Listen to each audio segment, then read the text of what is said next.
ស្ងោរជ្រក់ជើងមាន់ពិសេសណាស់បងប្អូនមុខម្ហូបមុខនេះខ្ញុំធ្វើឲ្យនឹកដល់ម៉ែក្មេកតែម្ដងដោយសារម៉ែក្មេកគឺគាត់ចូលចិត្តមែនតែនសម្រាប់ជើងមាន់ស្ងោរជ្រក់ជម្រាបសួរមកទៀតហើយបងប្អូនទាំងអស់គ្នាថ្ងៃនេះមកបែកម្ទេសស្រស់ៗតាំងពីព្រលឹមអុលមកល្ងាវហ្មងបងប្អូនដោយសារតែនឹកឃើញចង់ធ្វើសម្លស្ងោរជ្រក់ជើងមាន់ដែលជាមុខម្ហូបដែលម្ដាយក្មេកគាត់ចូលចិត្តខ្លាំងបំផុតចៃដន្យដែរបងប្អូនដោយសារនៅផ្ទះមានតែជើងមាន់ដូច្នេះហើយក៏កាប់ជើងមាន់យើងលាងទឹកដើម្បីយកធ្វើស្ងោរជ្រក់ចឹងណា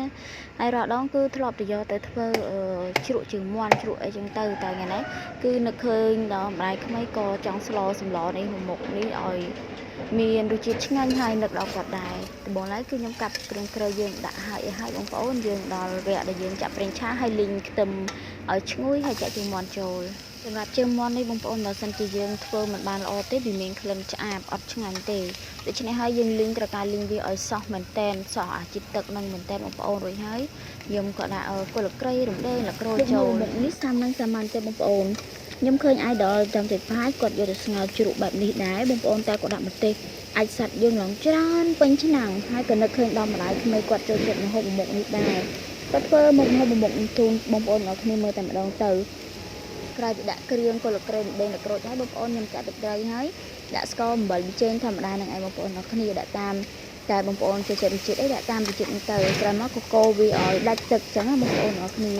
ភាគច្រើនគាត់សួរខ្ញុំថាហេតុអីទៅនេះម្លេះឃើញថតវីដេអូ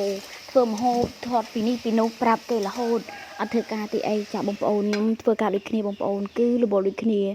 អត់មានពេលទំនេរទេប៉ុន្តែដោយសារការស្រឡាញ់ចូលចិត្តក៏ឆ្លៀតមកធ្វើវីដេអូជូនបងប្អូនក្រោយពីបានរំងាស់សាច់របស់យើងឲ្យរៀងសោះហើយបងប្អូនចាក់ទឹកជារបស់យើងចូលទៅហើយឆ្លៀតពេលដែលយើងរំងាស់ឆ្អឹងជើងមាន់យើងក៏មកឆ្លៀតកាត់ម្ទេសនេះបងប្អូនឬបងប្អូនដាក់ចូលទាំងអស់ក៏បានដំឲ្យតប៉ែតចូលក៏បានដែររួចហើយក៏មកហាន់ក្រូចឆ្មាសម្រាប់ទុកពេលដែលស្លយើងឆ្អិនហើយក៏កាត់ជីនោះណាហើយនឹងស្លឹកខ្ទឹមជាសរសៃឆ្មាអញ្ចឹងបងប្អូនសម្រាប់រួយពីលើជីសម្រាប់រួយពីលើស្ងោរជ្រក់របស់យើងអធិស្ឋានដែលនិយាយខុសបងប្អូនអើយដាក់ដុបតិចហើយដល់ពេលស្លយើងឆ្អិនបងប្អូនបង់ម្ទេសចូលទៅហើយបើសិនជាបងប្អូនចូលចិត្តម្ទេសច្រើនដាក់ច្រើនទៅបងប្អូនអើយហើយបន្ទាប់មកទៀតក៏ដល់វគ្គដែលដាក់ជីរួយជីពីលើមកគឺឈ្ងុយឈ្ងប់ហ្មងបងប្អូនរសជាតិនេះគឺឆ្ងាញ់មែនទែនបងប្អូនហើយចុងក្រោយយើងច្បាច់ក្រូចឆ្មាដាក់មួយចំណិត2ទៅនិយាយរួមតាមជូរអែមតាមបងប្អូនចូលចិត្តចឹងណាបងប្អូនប៉ុណ្ណឹងហើយរួចរាល់អូខេតែម្ដងសម្រាប់មុខម្ហូបមុខនេះគឺខ្ញុំក្រោកធ្វើតាំងពីម៉ោង5បៀតភ្លឺម្លេះបងប្អូនដើម្បីអីឲ្យតាន់ពេលទៅធ្វើការហើយបើសិនជាបងប្អូនគិតថាខ្ញុំត្នេគឺអត់ត្នេទេបងប្អូនអើយគឺខ្ញុំធ្វើការ